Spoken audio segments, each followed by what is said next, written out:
For all of you who listen to Mackey's Second Floor Studios presents Submersion and own an Android device, do me a favor. Go to the Google Play Store and download the Podcast Republic app. It's a fantastic app that allows you to get all of your favorite podcasts directly on your Android device. I use the app and I love it. I can search for the podcasts I want to listen to, select them as favorites, and have them all just a click away. Make sure to set Mackey's Second Floor Studios as a favorite so you don't miss any of our new episodes. Again, the app is the Podcast Republic app, available on Android devices. Big things are happening in the submarine world. On September 4th at 9:30 a.m. Eastern Standard Time, Eric Marino, who's been on our show multiple times, has organized a Reddit AMA where you'll be able to ask anything you've ever wanted to know about submarines at iama.reddit.com. We will be participating, covering the submarine movie section, and here's just a few of the amazing confirmed guests.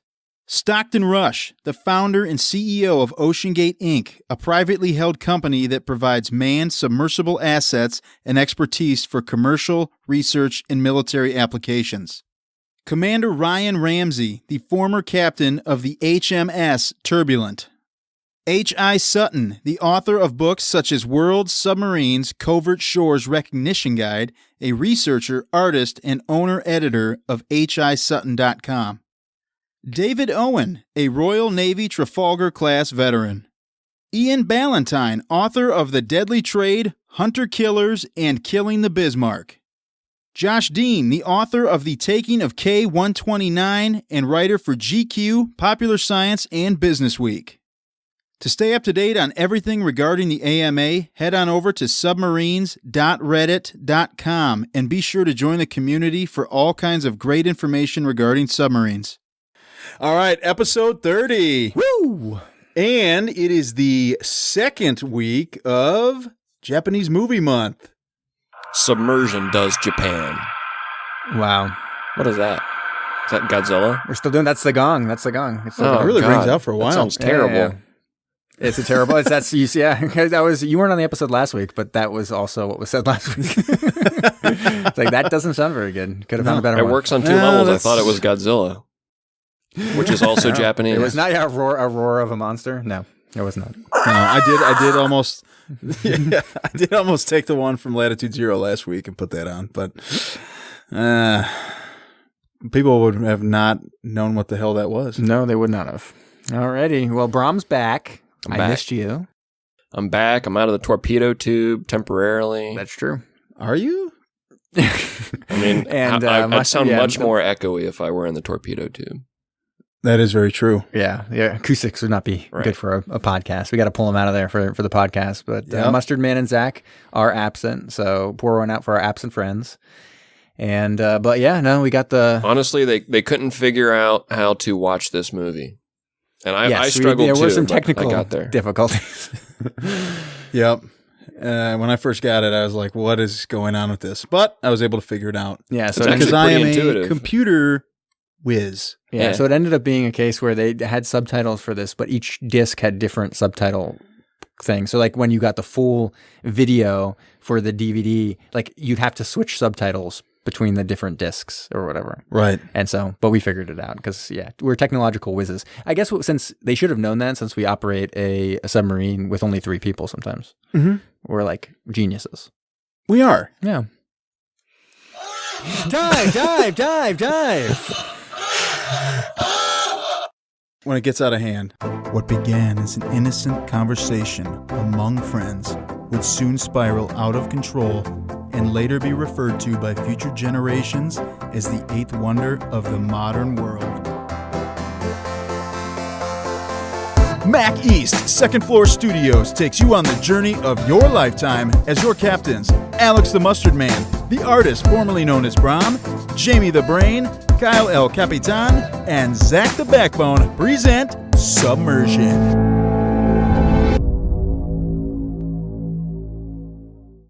So, Brom, what did we watch this week? We watched the Japanese film from the Toho Company, 2005 movie, Lorelei, the Bitch of the Pacific Ocean. Close. Oh. Very close. I like that you went with the full title. I was going to say full title if you didn't get all the way there, but it's not the bitch of the Pacific Ocean. Please. It's the witch of the Pacific Ocean. Oh. It's not pickle. It's dickle. Well, both words Did you say dickle on that one? I did not. And so, so this one is a 2005 movie. Do we have any stats about who made it or anything like that? Or Well, like you said, the Toho Company, also by Fuji Television, it currently rocks a 5.3 on IMDb, and I would list off who is in it, but nobody would know anyone in it. True. And you don't know how many votes on IMDb that got, right, to get to that 5.3? I do not know. Because that seems a little low. It doesn't seem if great. you're watching this movie, you're seeking it out. I do have that information. 636 votes. Oh, no. So Okay. 5.3 actually isn't so bad for how few votes it is. Yeah. 'Cause usually, the more votes you have, the higher the score it kind of moves. And then, Brom, who we got starring in this Bad Mama Jam, if you still got it up? We got the titular. No, the what's a good adjective? Titular's not right. The Titular would be Lorelei. Would be the right, which is where's she at here? Kashii. Who plays Paula Atsuko Ebner, the witch of the Paula Pacific, Ebner, which is a German name. I do like that they actually gave her a German name, and they explain why. We got Kôji Yakusho, who played Masami Shinichi, who I don't even know who that was. Was that the main guy? I think, yeah. Probably the captain, yeah. Stoshi Tsumabuki, who played Oragasa. Toshirô. And that was the pilot, yeah. Yeah.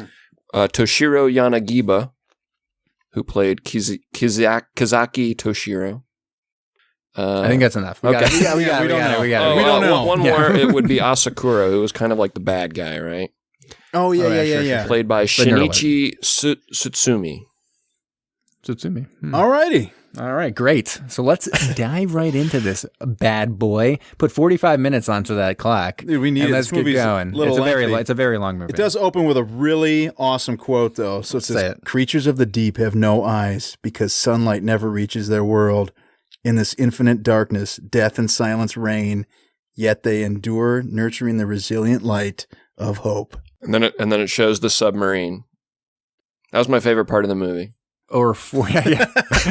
Started off with the best. It was only downhill from there. But it does start with like 3 or 4 voiceover / text kind of crawls as they kind of talk about that, which is more abstract. Then they talk about what's going on, kind of the context of what's going on, which is like, it's the summer of 1945. And so it's nearing the end of the war. And we open on July 18th. And this is another film where they just keep on telling you the time. It's so funny. It doesn't actually in our subtitles, but on the screen you can see it's like July 18th, 10 a.m. It's like, right, great, 10 a.m. What's it matter? It doesn't matter. It matters, I guess, more towards the end. Yeah, it makes sense, but most of it, you don't need that at all. But at the end, they are telling you how long until like a launch too. Like they start doing that instead. They're like, it's actually like 12 minutes before the launch of the most important thing that we'll end up talking about. So we didn't even need to know the dates. I guess the dates actually did make sense from a historical context because for some of it, when the bombings and stuff happened. So anyways, we open on July 18th and we see the USS Bonefish, and it's a Gato class submarine, and they hear a song playing and they turn around, they're like, "It's a fucking witch." Apparently this is something that like people have been talking about, like you hear a song just before the witch strikes, and oh man, they get blown up. Yeah, and afterwards a destroyer who saw that the submarine was destroyed sees another submarine diving, and that's Lorelei, the witch of the Pacific Ocean. Yes. Yeah. So it's also towing something we see in as it kind of like moves away, and we'll learn what that is in a little bit. So next we flash over and Hiroshima happens. So we kind of it moves forward in time to when Hiroshima happens, which was August like 6th or something like that, right?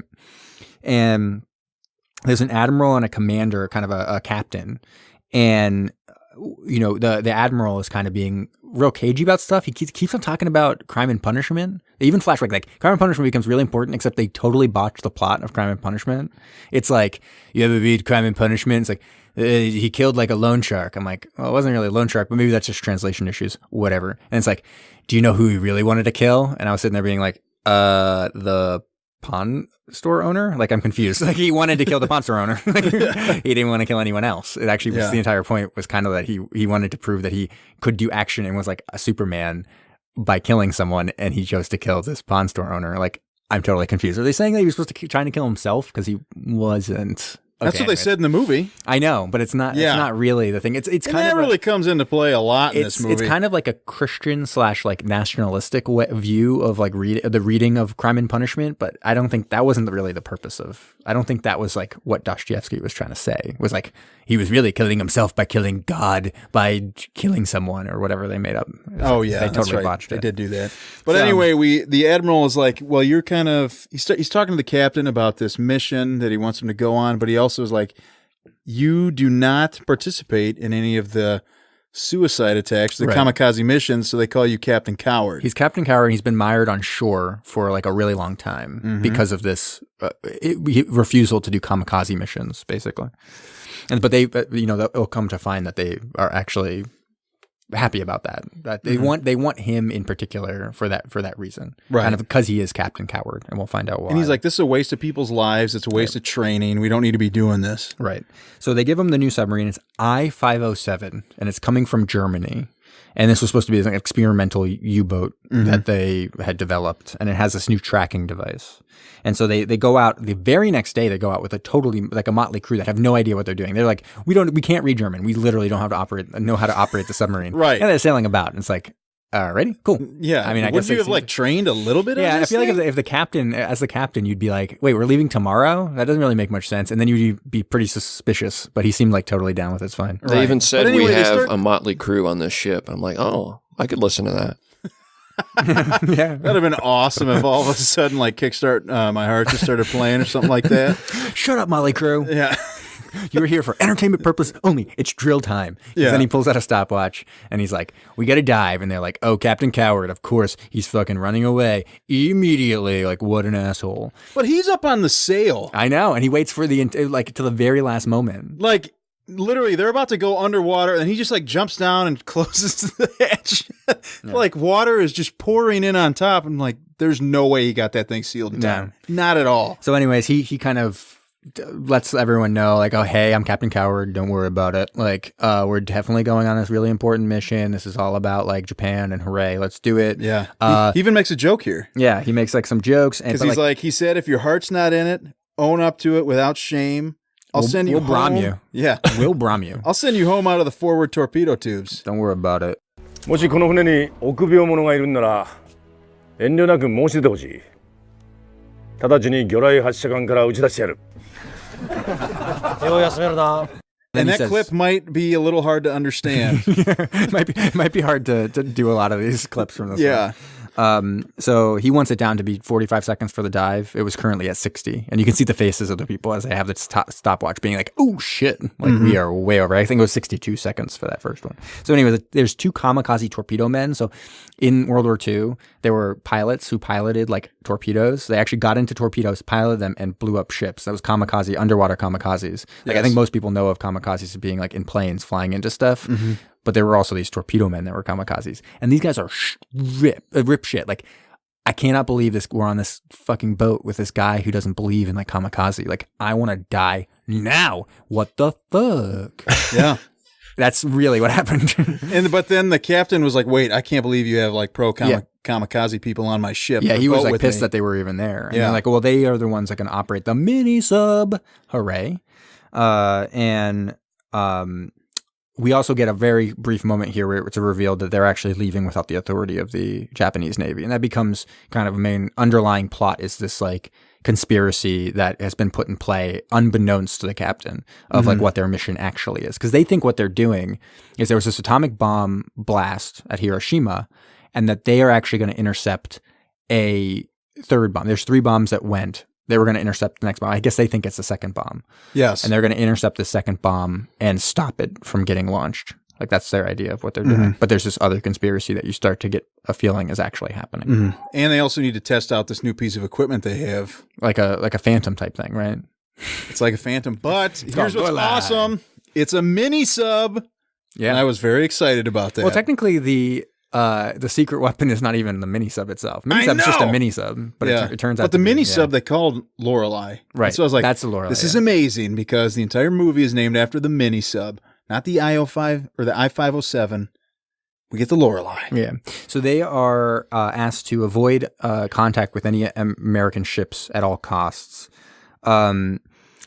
And so they're kind of like just like skating around, like not doing much. And so the kamikaze pilots are, don't have much to do. Like they're kind of like, oh, this is shitty. So they hear a song going on a little bit, and they see the nerd alert, who is kind of like the government guy who's on board, kind of taking care of this new like Lorelei secret weapon. They see him coming out of the mini sub and like, hey, we're gonna take a fucking look. And if this mini sub was supposed to be so protected, shouldn't they have had some special lock on it or something? Because all that it was like a little chain with a clasp. Literally anybody could get through that. I could bust through it. I got big muscles. I just knock it down. No big deal. Yeah, you could have just gone underneath it or over top. Or to the side, probably. You could probably figure out some way. Or you could do what they did. They just unhooked it and went up. Okay. Yeah. Or you could break it, or you could melt it, or you could. What else could you do to it? Anything, man. All kinds of stuff. I mean, you could really get by it. You could probably shoot it, although that might alert people to the fact that you're breaking into the mini sub. Anyways, they go to take a sneak peek, and oh man, there's like a Fifth Element lady there. With that's what I have in my notes. I was like, dude, she is dressed just like Lilu from the Fifth Element. Yeah, Lorelei or Lilu. Oh my god, wait a second. Weird. Total fucking ripoff. And so she wants to like shoot herself or whatever. She takes a gun and she's like gonna shoot herself. And he's like, no, dude. And this becomes kind of our hero. This is like the young kamikaze pilot, but he turns out to be kind of like, ends up being the hero. He's like, who is this? And so they end up getting kind of engaging with some American destroyers. Like immediately. Yeah, they're so close that they really can't avoid them. Like they're either going to have to try to evade and like just survive the depth charges and stuff, or they're going to engage. And the guy's like, I know you think I'm Captain Coward, but guess what isn't a little bit of a coward? This guy, and he points to his pants and he pulls out his dick, and everyone's like, oh, that's right. He is the captain. And the lieutenant's not happy about this because he doesn't really, the whole point is they don't want to use Lorelei, and we'll end up seeing why, because he's like, he eventually relents, and they're like, okay, kamikaze guy, get in the mini sub, and he's like, I'm already here. And they're like, that's weird. Okay.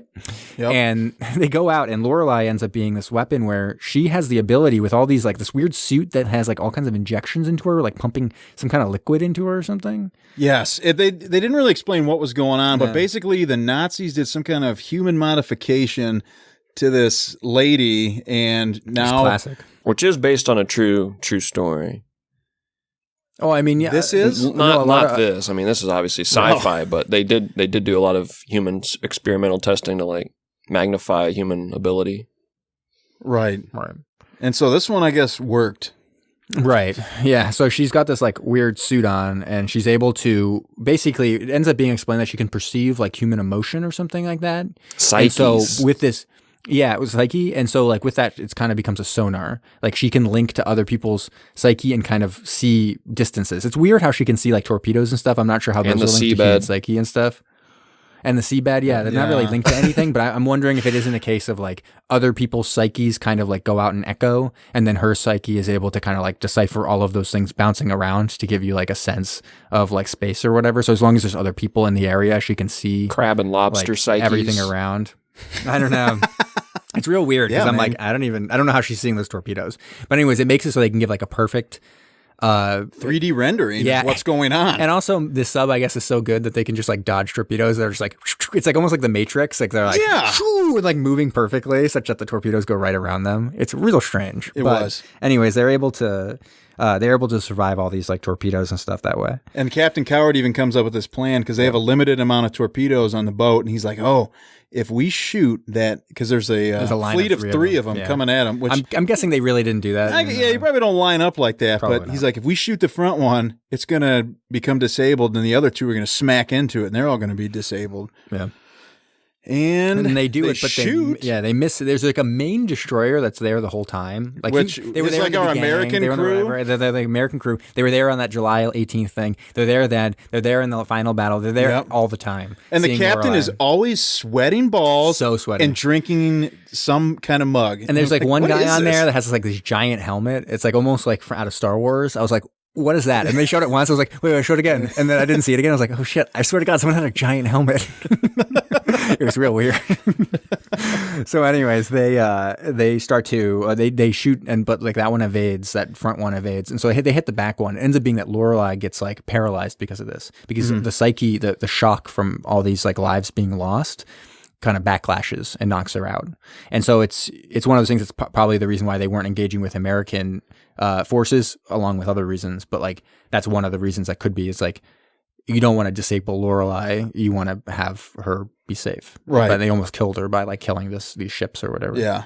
And so. But then our first U.S. ship is like, hey, get after it. Time to start depth charging these guys. Classic, some really classic submarine stuff we got in this one. Because I know. Depth charge. I've missed this stuff. Yeah, it's been we great. Haven't seen it in a while. It's really good, this thing. It makes me want to do some more war ones. They're good. Yeah. So they start getting depth charge. They evade a bunch of them by going silent and going deep. And in the end, the U.S. stops, though, because they get a message that says, like, do not engage. Yeah, and like so we're trying to capture that stuff. We don't want to destroy it. And so apparently they know about the new tech in some way. And so you start to get even a fuller idea of kind of the conspiracy going on. The U.S. doesn't want to kill that submarine. Huh.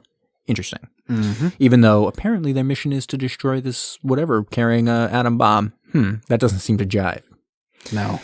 Anyways, so they are trying to get Lorelei back up and running. Like, well, the big thing is like, can we get her like healthy again? And she's not eating, and that Kamikaze guy is kind of like helping her. And so like someone makes ice cream for her and blah blah blah, all this stuff. And she kind of like ends up not really not falling in love, but they like each other and enjoy their company. And this Kamikaze guy who's only wanted to die, all of a sudden is like, hey, I want to show you my home. Mm-hmm. If possible. Like if we get back to Japan. Oh, yeah. He's like, I used to climb up these stairs and I would go up here and draw pictures. Right. And you're like, lame, get out of here. Yeah, come on, dude, be a man. Yeah, flex those muscles. What's going on here? What, you hanging out with chicks? And so anyway, we cut back over and we start hearing about the naval commander a little bit and some of like his background. But then he's just like, you know what? I'm going to commit harakiri. Yeah. Which is that seppuku. Yeah. Seppuku. So he's like, ready to die with honor. Right. Which comes into play a little bit later. Right. Gets a little wild. Right. And so they go, we have a whole scene also with Paula. Her name ends up being, the woman in the mini-sub is Paula, what was it? Ebner. Erden or whatever? Ebner, yeah. I never expected that. When he's like, what's your name? She's like, Paula. I'm like, what? No, it is not. And then he asks about her middle name, which is Japanese. Like, oh, my grandmother was Japanese, which I assume actually, well, I don't know. I guess I don't know. But, you know, apparently she is fluent in Japanese, so I would have thought her mother was Japanese as well. But and then all of a sudden, she just starts singing. She's singing a whole bunch. She loves singing. Actually, that turns out to be a funny quote that I have as well. Yeah, it's pretty funny. Fucking just trust me right now. She fucking loves singing. Yeah. And so that guy, the kamikaze pilot, takes her up on the deck of the sub, which, like, he sneaks her by everybody, which I don't know how the hell you're going to do that, because where everybody's going out, it looks like everybody would see her. Right, yeah. And so then the captain walks up, and he's like, I guess there they are, just hanging out over there. Just a couple of kids over there. And then him and put the them on XO, toilet duty. Yeah. The XO and him start, like, the captain start having this little heart-to-heart. He's like, oh, yeah, my daughter gave me this cat's cradle or whatever, and I used to just think it was a stupid piece of string, but now look at this. And he makes, like, a ladder out of it. Makes the bridge. Oh, He's man. like, oh, sorry, I shouldn't be talking about emotional things. Like, I'll put him on toilet duty. Yeah. He's like, yeah, put him on toilet duty. It's like, oh, weird. I guess because he, like, is, like, hanging with your secret weapon. It's, like, bad. Like, no good. Get out of here. But then she freaks out because another bomb. The second bomb on Nagasaki has been dropped. And so, you know, no one actually knows that. It's kind of funny in that way too. They're like, why do you think she collapsed? And they don't know the fact that there was a second bomb that dropped at that moment. And then you know what we got? We got a classic right now. We have a full-on mutiny. Straight up mutiny. That nerd alert lieutenant, turns out, is mutinying and is like, we now own this ship. And some of the guys that we've come to love and respect, including that guy who made some ice cream, the gunnery guy, is part of this whole like crew who have been secretly in contact with the Americans. So we also saw like a little bit of, they at one point did a little Morse code and all that stuff. And it creates this whole vast conspiracy. Now, to me, it was a little hard to gather exactly what was going on. Figure this out at all. But before we even start getting into this, The thing I loved about this whole mutiny scene was that anybody who was involved in the mutiny was wearing a black bandana. Yeah, it's true. I was like, all right, cool. Now, like, we know who's bad. We know who's good. Yeah. Black bandana boys, you're bad. Yeah, it's a classic case of probably the director being like, we got to differentiate some people right now. Yeah. God damn. Like, no one's going to know who's actually bad and good right now. Yeah. They're just all standing around. What's going on? Because, like, they literally, I mean, they didn't develop really anybody beyond who they needed to. Right. And so, okay, so it turns out that the whole plot, and they kind of explain it at this moment, including a kind of a side scene in Tokyo where that original admiral has like captured all of the main people of the Navy and is basically like, here's what the plan was. They were like, fuck unconditional surrender. We ain't some little bitch, under the thumb of the U.S. We're not just going to give up and become like some kind of like whatever colony of the United States. We're going to be strong. And how we're going to do that is we're going to actually give the U.S. Lorelei. And everyone's like, say, what? How do you give like an ultimate weapon to the U.S. and then like not be totally out of it? It's like, well, because then in exchange, they're going to fucking bomb Tokyo, baby. And they're like, still, I'm not sure what I'm understanding the plan here. So I didn't get this at all. Like, that's two negatives right now. Yeah. No, because we're starting over, baby. Like, we're in charge now. We basically gave the ultimate weapon to the U.S. They're going to be the only superpower left.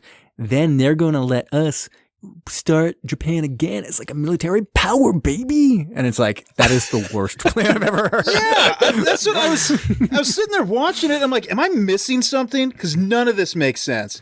Everybody's like, oh, well, we could stop them from bombing Tokyo. And like, now we have the weapon where we can totally sneak in undetected, see everything and deliver an atomic bomb to their shores. He's like, no, I want them to bomb us. They got to bomb Tokyo, man. Yeah. What? We're like, what is going on? And so why would it? Because he's like, we're not going to surrender, except we're going to surrender that boat there with all those people on it. And as payment, they're going to bomb the shit out of Tokyo.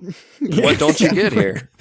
I rewatched it like 3 times because I was like, what am I missing? Yeah, like, there's got to be something. No, that's literally the exchange. We're going to give them an ultimate weapon, and then they're going to bomb Tokyo, and then we'll get to kind of rebuild Tokyo on our image of like military might in leagues with the great superpower that now has, and we'll be the only 2 places that have Lorelei.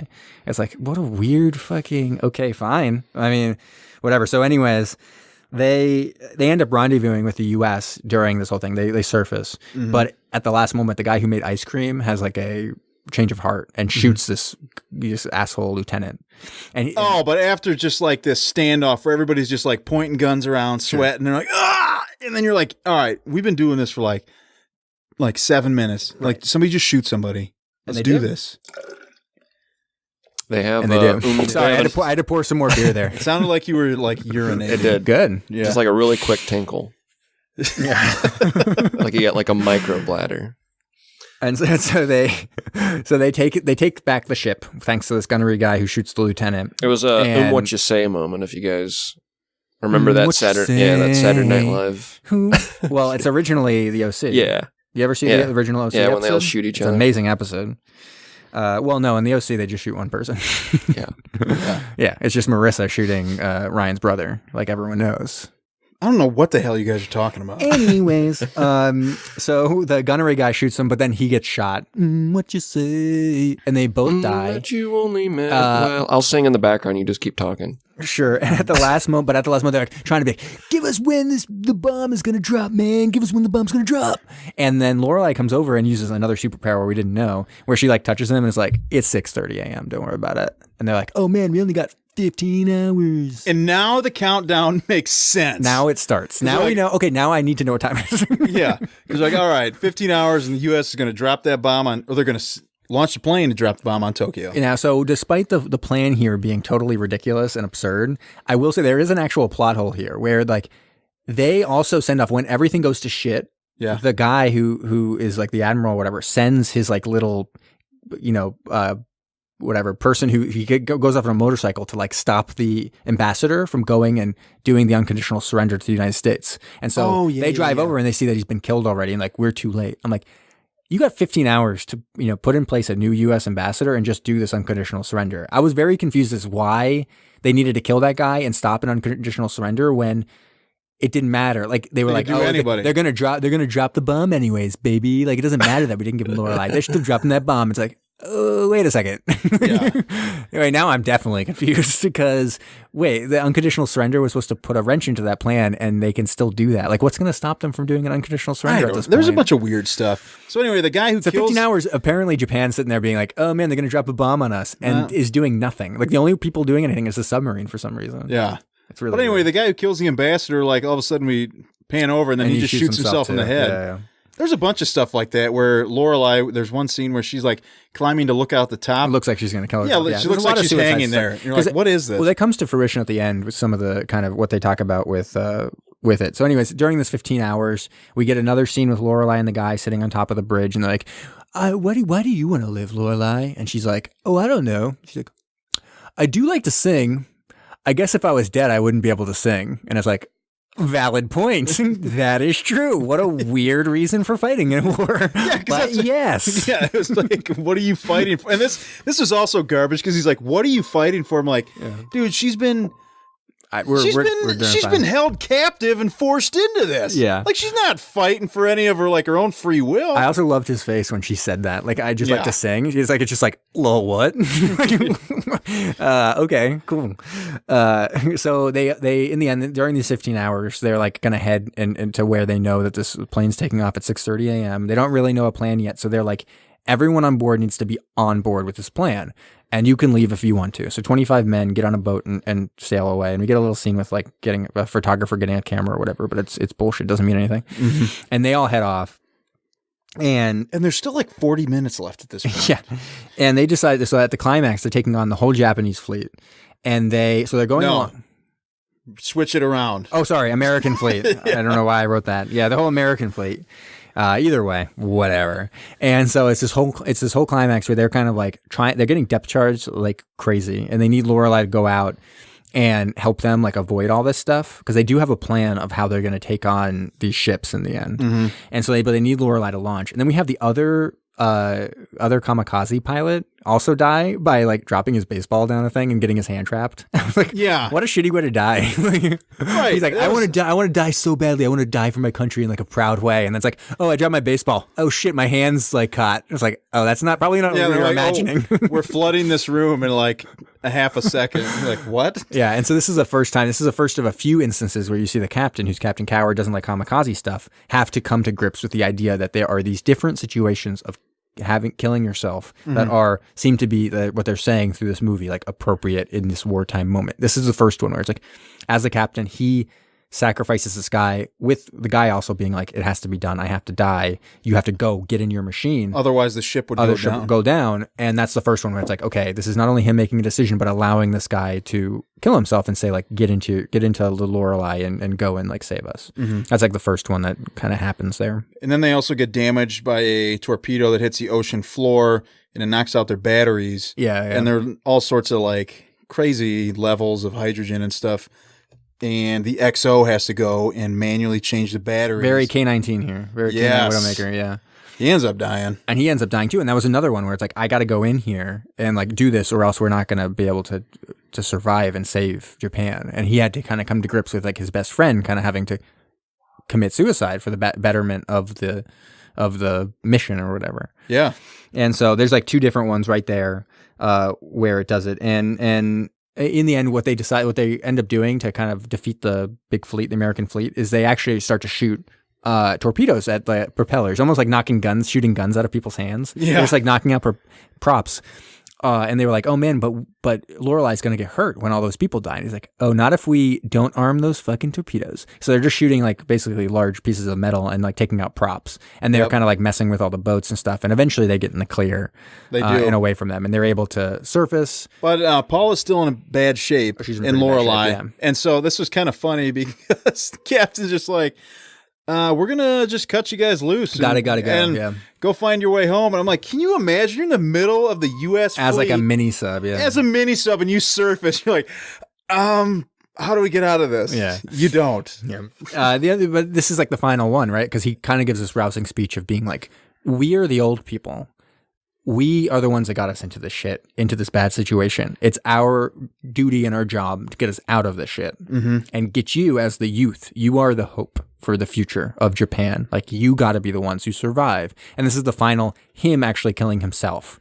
Because, like, what he didn't like about kamikaze missions was they were sacrificing the youth, kind of these idealistic youths, putting them into these things and having them kill themselves. He's like, that is stupid. It's bad for Japan. Like, we can't be doing this. It's dumb. And here he finally kind of comes to grips with this idea of, like, as the old people and the people who got them into the situation, they're the ones responsible, and they should be the ones who kill themselves, not the youth that are like whatever. And so they surface, shoot the shit out of this plane that's taken off with this atom bomb. That atom bomb drops into the ocean, never to be found again, or so they think.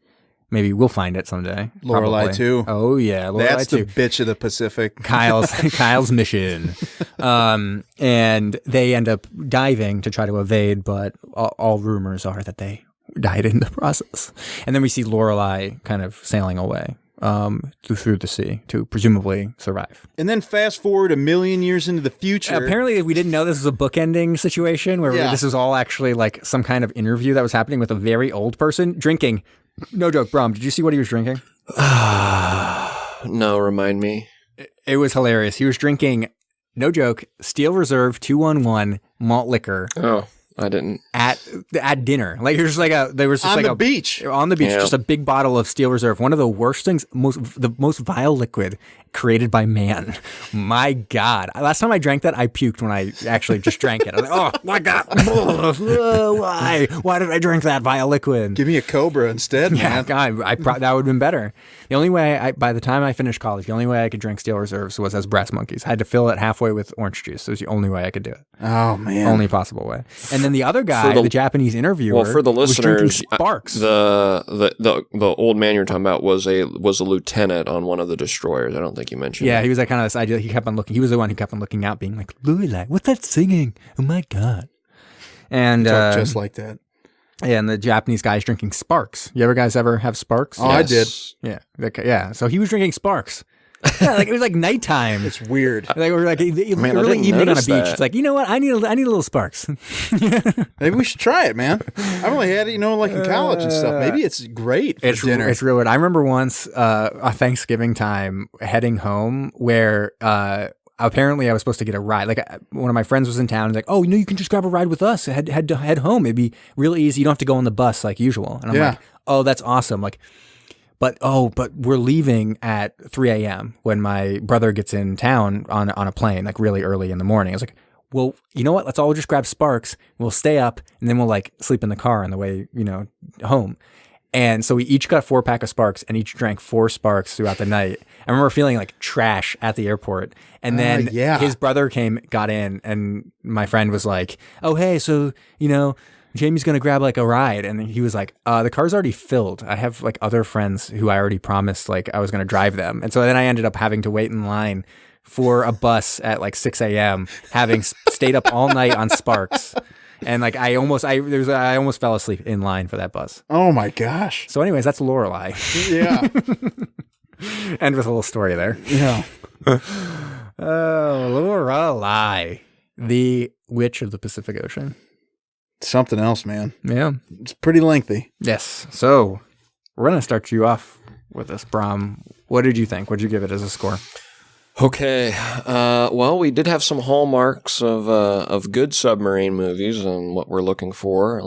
We had the depth charges and mutiny and things along those lines. But yeah, check them off. Yeah, check those boxes. And ultimately, pretty good production value. The CGI wasn't anything stellar, but it was pretty good.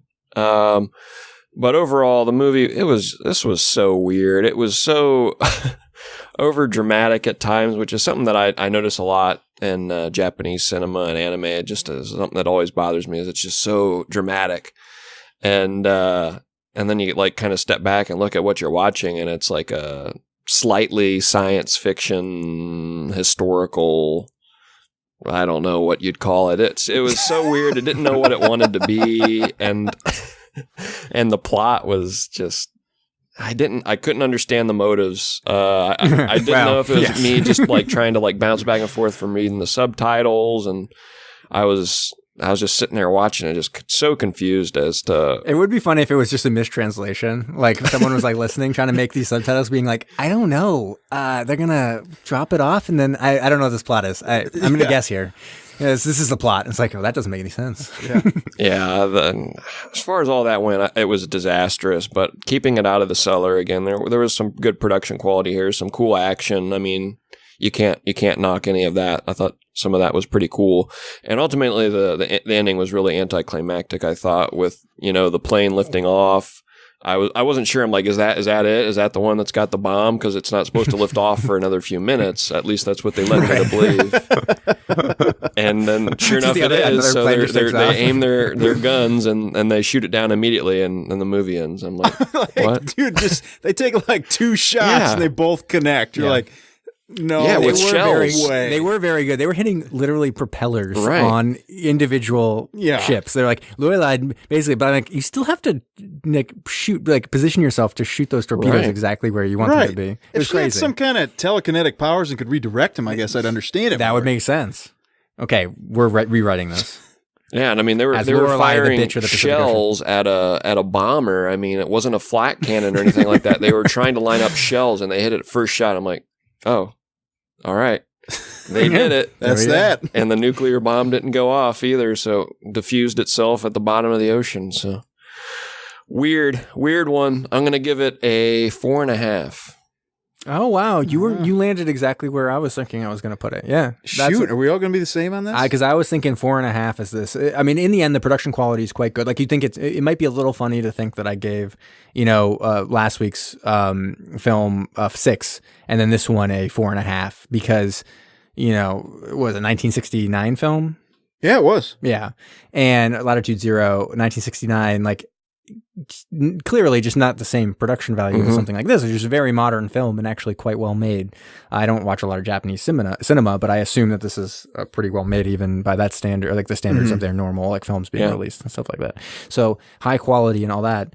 But I was bothered by a couple of things. One is the nonsense plot, but also just like a little bit of a weird neo-nationalist like undertones. And I'm not sure we're supposed to really take into account like feelings about those certain things into my ratings, but I will because that's kind of how it is. But it kind of veered a little right wing to me, a little bit militaristic, a little bit kind of historic, like looking back on history and saying Japan, it was shameful that they did the unconditional surrender to the United States in the end, and kind of trying to rewrite this idea of like a new militaristic Japan. Like I'm just not like super into all of that. So, and they also botched Crime and Punishment, which is offensive to me from a literary perspective as well. So there's a bunch of things that kind of like bothered me about the film throughout. So yeah, I just thought it's a good film, like a well-made film, but just I didn't enjoy a lot of aspects to it. So 4.5 to me. Yeah, for me, a lot of what you guys said has already been what I would repeat. I mean, it is well made. It's something that you can sit there and watch. I did like enjoy moments of it, but I was so confused by that guy's description of what he wanted to happen. Why the heck they're going to surrender? The plot makes no sense. And it's very long. It's very long. It is long. It's odd in some points. They didn't really develop any of the characters that we needed them to. No, not until and most of the time when they developed a character, it would be one kind of conversation. So like with the captain, it's like they kind of have this one conversation where why he doesn't like Kamikaze, great, but then this other one conversation with about his wife a little bit. Like I wasn't there as a husband. There was only like 2 things, and then I was also I'd say your main character, you get like 2 things, and the Kamikaze pilot, you get almost nothing. You really get very nothing little, very little. Yeah. You get like one Kamikaze pilot. I wanted to be a baseball pitcher. Cool. So you're going to die because you dropped your baseball. Oh, cool. And then another one where it's like, my family died, so I want to die in like their honor or whatever. Yeah. Like that's all you get. Yeah. And I don't know. It was very long.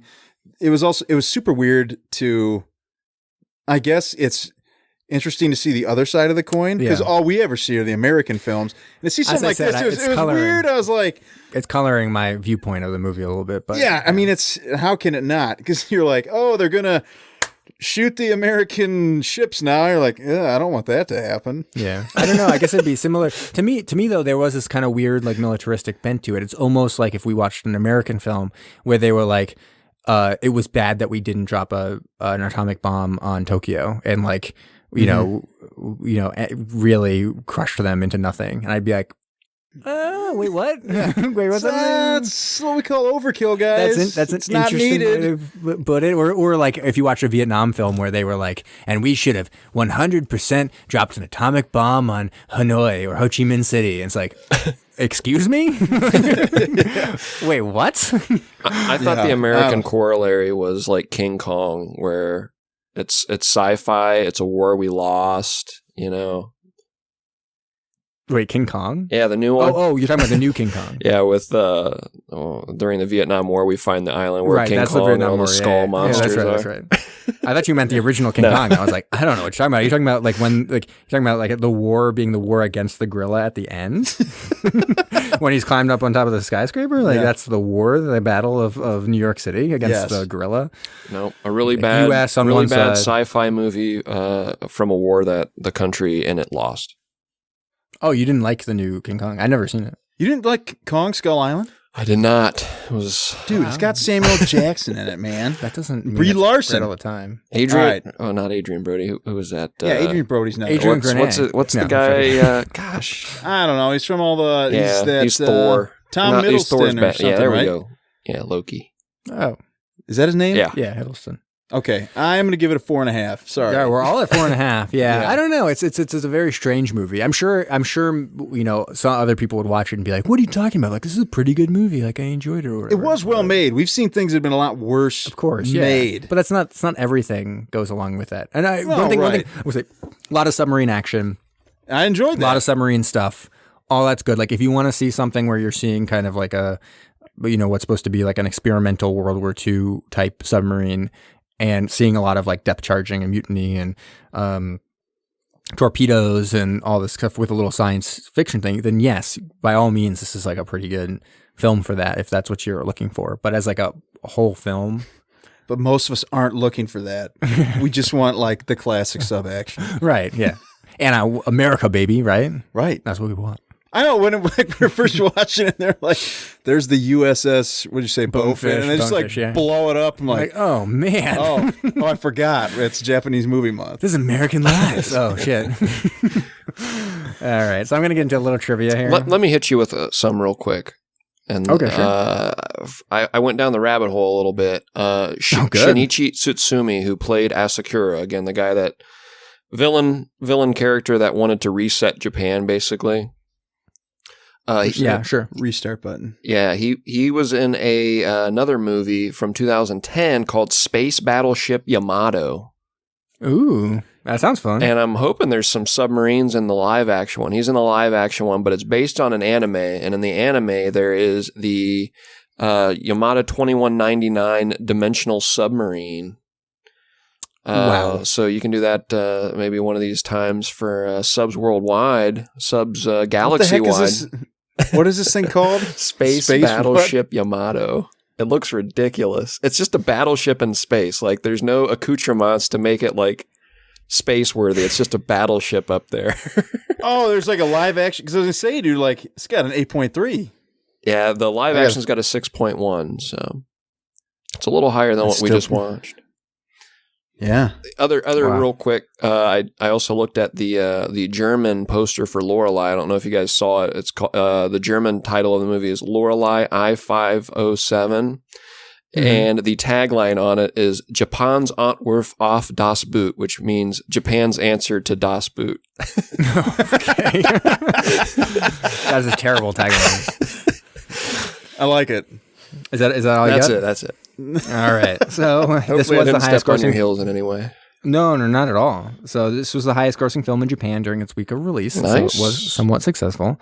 The design of the I-507 submarine is based on a real one. It's a French submarine, Surcouf, launched in 1929. It was the biggest submarine ever launched at the time, and actually the biggest submarine until many years later when a Japanese sub actually, I think, overtook it.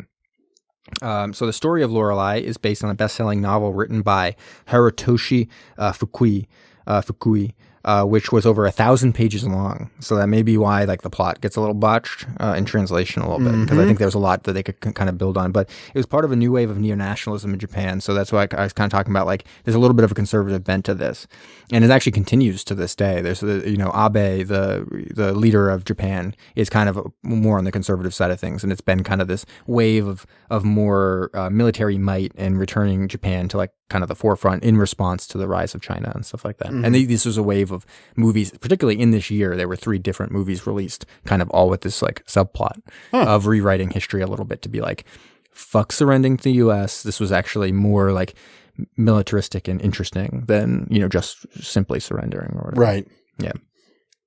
So this was the first film by Shinji Higuchi.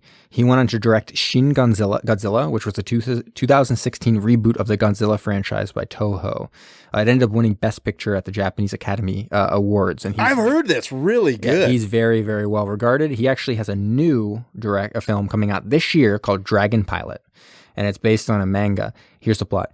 Hisoni Amakasu is a rookie in the Japan Air Self-Defense Force, where she is situated at the Gifu Air Base. She decides to join the force to distance herself from people she has found difficult to interact with. Despite that, Hisoni's decision leads her life being changed when the concealed OTF, Organic Transformed Flyer, or Dragon, inside the base chooses her to be his pilot, leading her to discover her destined role as a dragon pilot during the ascension in the skies together. According to legend, dragons are thought to possess the key to unlocking the future of the world. All right, man. So at theater, we're going to that. Is that going to come out in theaters? Probably not here. It will come out in theaters, but in Japan. Vacation. Yeah, there we go.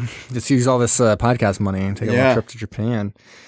Brown will expense it. Don't worry, man. We're going with. Thank you. So finally, a major aspect of this film is the bombings of Hiroshima and Nagasaki. What actors from other films involving these bombings might have been good in this film? So how about Paul Newman, who was in Fat Man and Little Boy? I was wondering what they were going to call the bomb, the third bomb. Oh, yeah. Maybe it's like the Little Boy, Fat Man, and Medium Woman. Could have been. Yeah. Could be. I don't know. I don't know who I'd put him as. Just like regular size. Because we only have like so many. I guess you could. It might be weird to just put him in there with all the Japanese crew, and you just got Paul Newman running around. No, you could be the captain. Why not? He's a captain. Okay, how about Gary Busey, who was in a film called Insignificance? Now, Gary Busey would be the bad guy who wants to rebuild Japan. Yeah, he's got the cane and shit. Word up, I like it. That'd be good. I said, and you could see it's like an script. outsider. He's like, we're gonna do this right. We're gonna do this the Busey way. Yeah. What about Kevin James? What about Kevin James, who's in the film Little Boy? Wait, like that's not King that's of not Queens. Paul Blart, is it? Yeah, Paul Blart Mall Cop. Oh, He would have been the American captain. you think so? Oh, The yeah. guy's sweating, drinking all the time. Make him like a bumbling idiot. Yeah, maybe. I'd like to see him as Paula. Oh, good. Paula That'd be Blart. good. That's actually that. Paula I like Blart? that. That's reverse sexism or anti-sexism. Yeah, leather suit and all the tubes. Yeah. Gets up there like, wait, what are you doing here? Why do you fight? Like, I just like to sing, man. Like what? What about Hugh Jackman, who was in The Wolverine? He would be the kamikaze pilot. A little song and dance too. Give him a little song and dance to it. Actually, he should be Lorelei because he gets to sing. He just likes to sing, man. Greatest showman, man. It reminded me of Wolverine when they were hooking her up with the tubes and talking about the German testing, because that's how he became. He's Lorelei, man. That's how he got Get outta unleashed. here. It's perfect. What about Nick Cage, USS Indianapolis? Dude, when they mentioned mentioned USS it, and I was like, Nick Cage is there. He's actually just still. Oh no, that on was ship Magneto. in this one. Sorry, X-Men fans. Don't disrespect the X-Men. I know. So, man, yeah, I Get like it right, X-Men. Brown. So Nick Cage actually would have been a good American captain, kind of showing up every once in a while, just being like fucking nuts. Yeah. He would have, because the American actors were not good. No, they were really bad. Yeah. We could have done that. But Nick Cage would have electrified that role. Right. What about Ed Harris? He was in the hit film Dropping the Bomb. How could we forget about Dropping the Bomb? Right, Dropping the Bomb. Tyler Perry's dropping the bomb. Right, yes. Starring Ed Harris. He's in a supporting role. I'd want... Ed Harris would be so good at conducting the mutiny. Taking it all over, but then he wouldn't die. No, he couldn't die. They would shoot him, but then they'd like put him in sickbay and he'd find a way to come Maybe back. he could have a change of heart. Oh, he could. Yeah. It'd be real touching. Yeah, he'd be like, you know what? I agree with this. And then they'd be like, we ran out of torpedoes. And he'd be like, put me in that tube. Put me in that tube. And he'd grease himself up and pull out that General Grease, that Harris General Grease, put it all over himself, get into that, slide himself into that torpedo tube, and then be shot out. And then he's in like a Superman-esque pose with his fist raised, and he just hits the rudder of a U.S. ship and disables it. You're like, what am I watching here? That's a 12-inch movie, man. Yeah. All right, so finally, I'm going to get to a little Phantom Zone.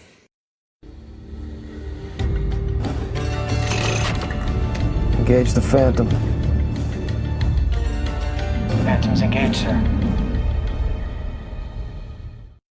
This was a test for the ages. It's just a modern Japanese war film. So, like, what am I supposed to do? Like, they're all Japanese actors for the most part, other than these, like, garbage American actors. So I was really worried about this one. So anyways, Norman England plays the sonar operator number 1, apparently one of the American actors or whatever. All right. Who is that in the film? I don't know. I have no idea. But he's anyways, he's one of them. Anyways, he's also plays Sergeant Woodyard in the film Godzilla Tokyo SOS. So apparently he just like lives in Japan and like is like an actor in these Japanese films. Okay.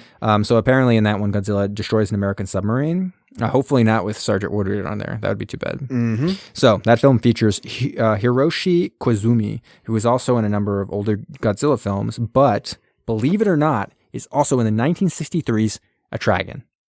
No way. Yeah, we've been trying to get it. It's a very hard to obtain film in America. Yes. But he's in Atragon. And in that film, we have Akihiko Harada as Mu Agent number 25. And guess what he's in? Oh. Seriously, guess what he's in? You want me to guess what he's in? Spy Who Loved Me? No, so he's in Latitude Zero. No way. Yeah, he played the doctor actually in the LZ proper, not in like the submarine or whatever. Yeah. Not the hot lady. He played the one that actually ended up curing that French guy or whatever. Okay. So yeah, so from there we can just go into last week's cycle. Really? Yeah. I didn't think you'd be able to. These ones are hard. This is great. And now I've got all kinds of stuff already hooked up. Like if we did a Atragon, done. You know, this one like hooks it right in. No problem. Boop. Put it right in there. And so it might be my greatest accomplishment. Like I really actually contemplated like, what am I going to do if I can't find a path? Like I would have to commit seppuku. Harikiri. Yeah, you can also call it harikiri. That's easier. Yeah. So there we go, guys. I read somewhere harakiri is like almost inappropriate to say. Oh, really? Yeah. It's like offensive? Yeah. Is seppuku? No. There we go, guys. They want it to be called seppuku. There we go. See, that's Really? why. You know why? Because I am not the racist of this group. No, Kyle is. I'm not going to change my name to that. I'm going to edit all this out. What? No, that's what you are. Oh, great. Oh, okay. Yeah. And then I'm also the one who like sets everyone straight about sexism. I'm like, hey man, women, equal pay, right? And everyone's like, you're all like, no way. Women can't be doctors. And I'm like, hey guys, calm down. Women can be more than Tokyo Rose. Come on, exactly, guys. Come on. They could be the captain if they want. I don't know where this is going. Anyways. All right. Arrgh. Yeah. Might just edit all that shit out. It's world wide. Continuing on, we've been in Japanese Movie Month for our second week, and you've even mentioned these earlier in the episode, Jamie. The manned torpedoes. Oh, yeah. They are called Kaiten. Oh, wow. And they are a suicide craft used by kamikaze pilots. So the word Kaiten translates to return to heaven. Oh, Jesus. And there were roughly 420 of these built. And the use of these craft was originally shot down. They said, no, we're not going to do that. But then later it was deemed necessary because Japanese forces were becoming desperate to help turn the tide of the war as Americans were advancing on the island. Yeah. So they didn't I do have some questions about this, but I'm wondering if you're already going to talk about them. Yeah, we'll see. So these were the second most successful, but like you mentioned before, most of the stuff you hear about is kamikaze planes. Yeah. these were the second most successful type of craft.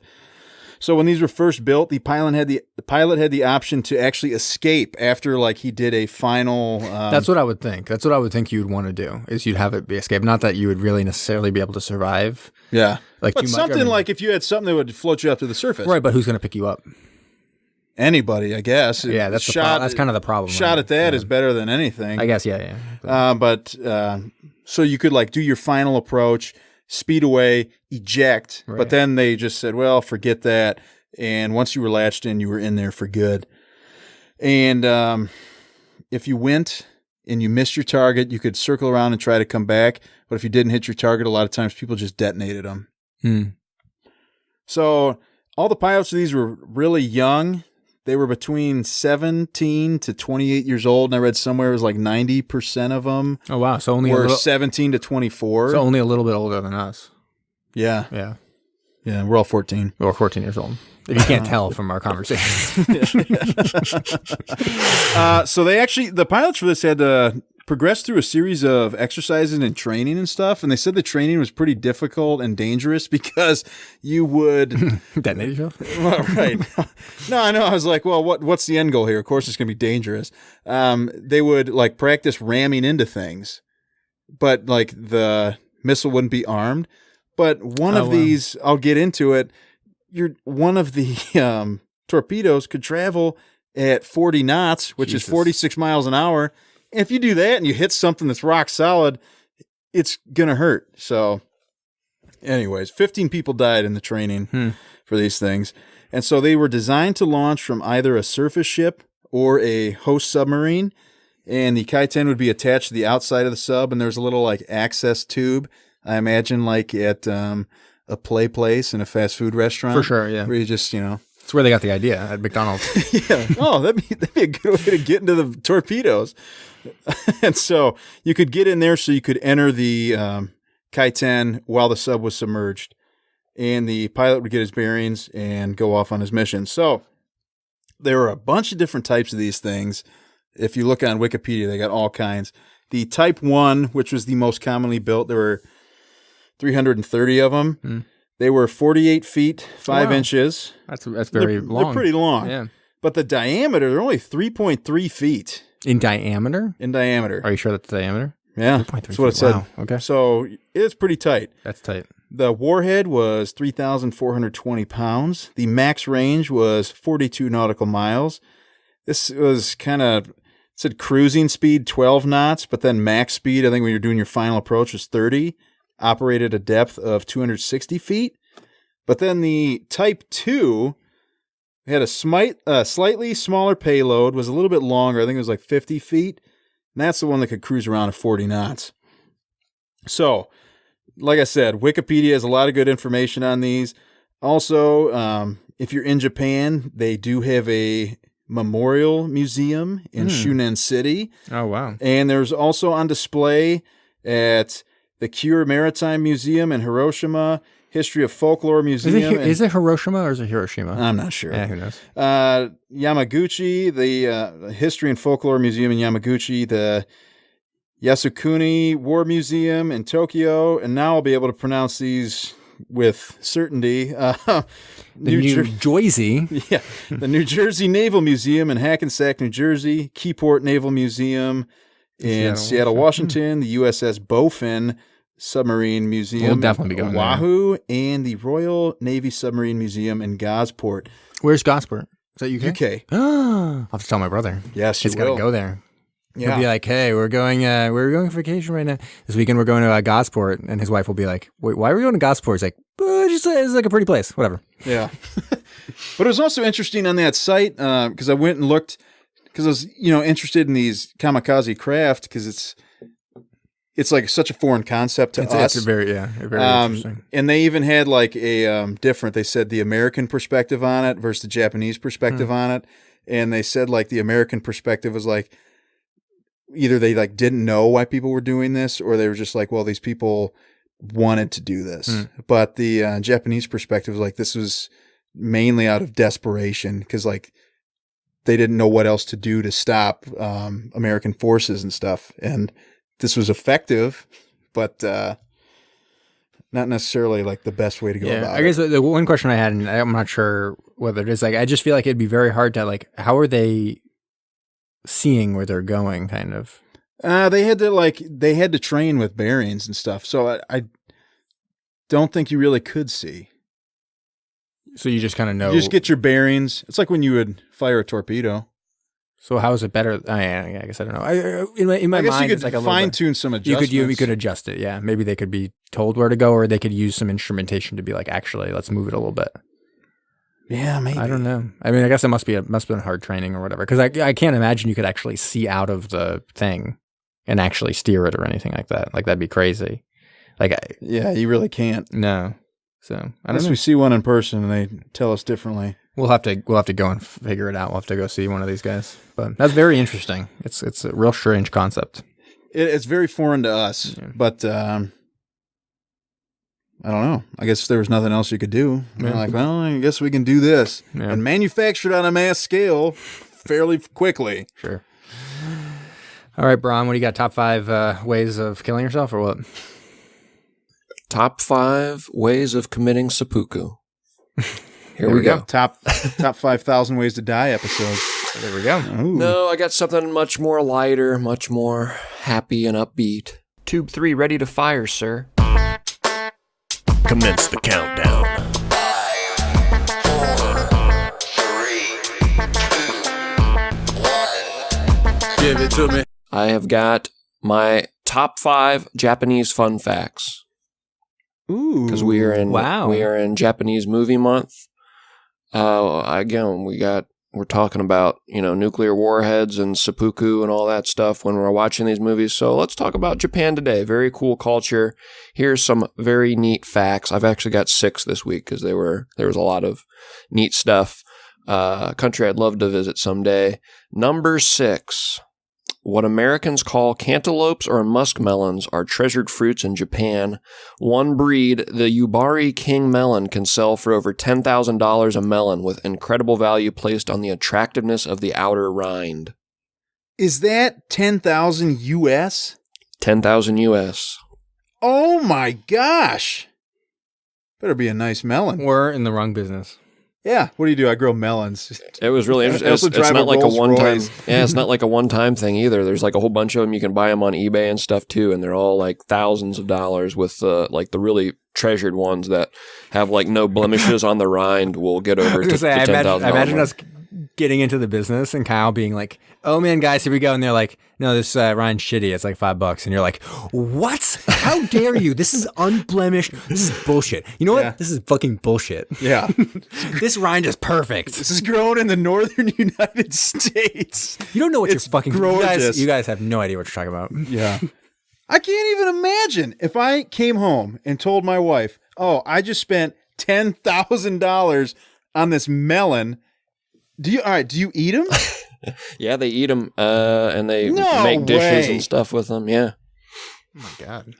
But like they put so much value on the attractiveness of the rind, so they don't want blemishes or anything like that. So, but I mean, like you're gonna cut into it, like you aren't gonna let it just rot. Like you're gonna eat it. I mean, I guess we haven't tasted it. We don't know. Maybe it's that good.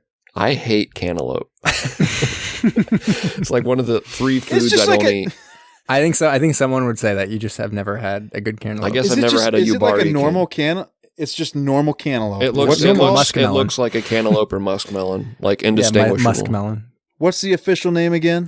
They're called cantaloupes or muskmelons. This is like a hybrid or a breed called the Yubari King, which will really skyrocket the value of it.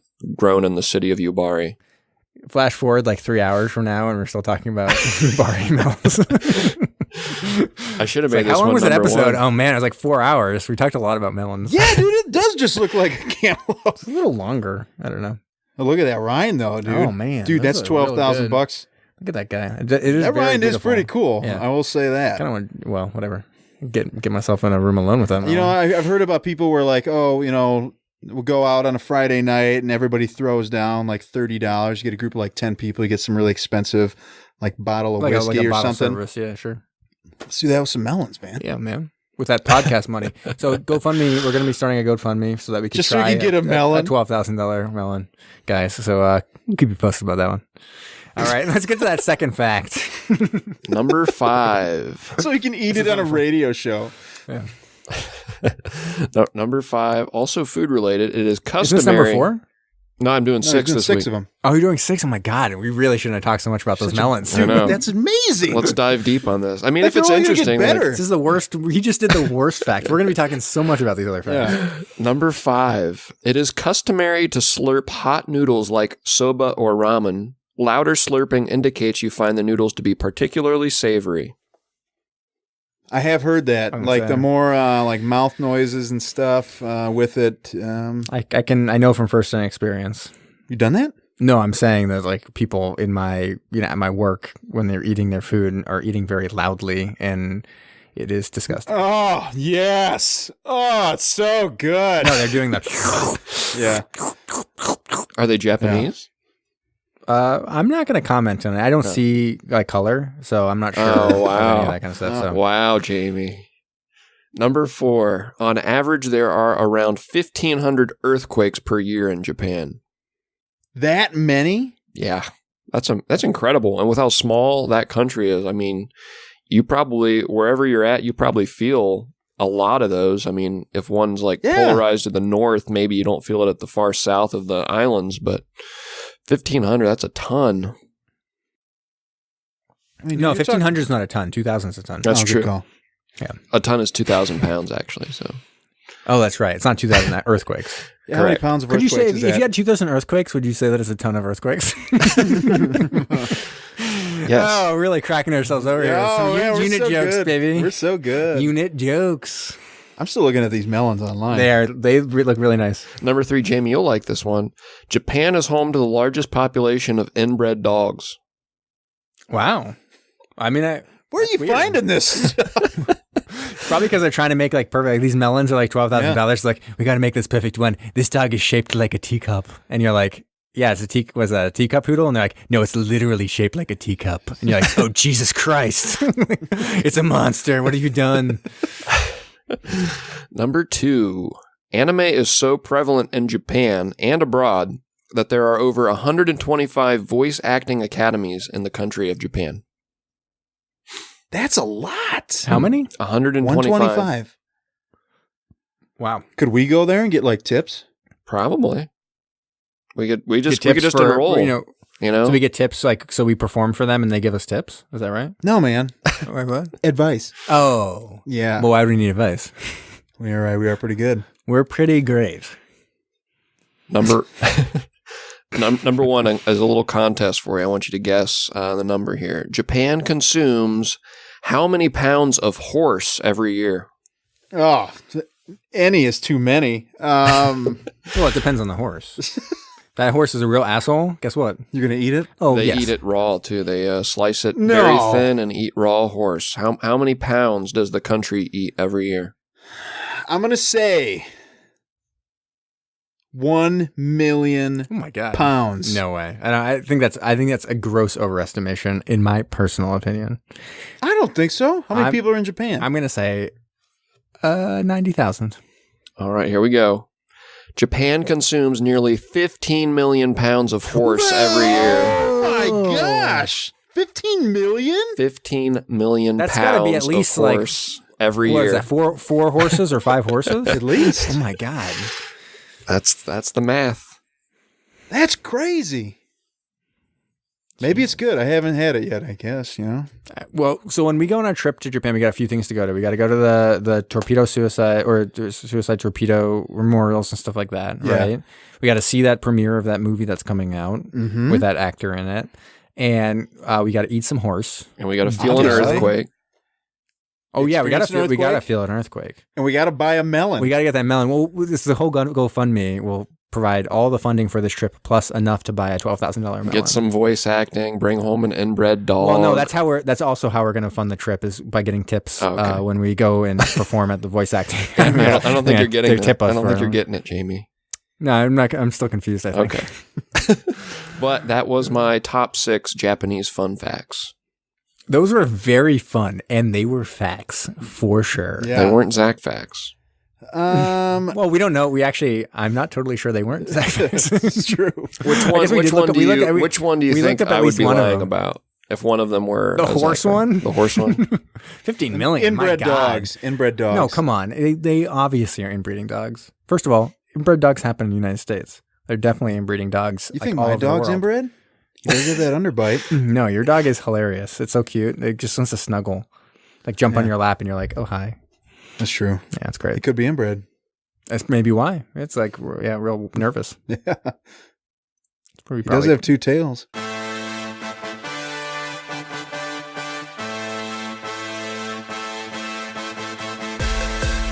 Thanks for listening to Submersion. Find us on SoundCloud and follow us on Facebook, Instagram, and Twitter. Can't get enough of us?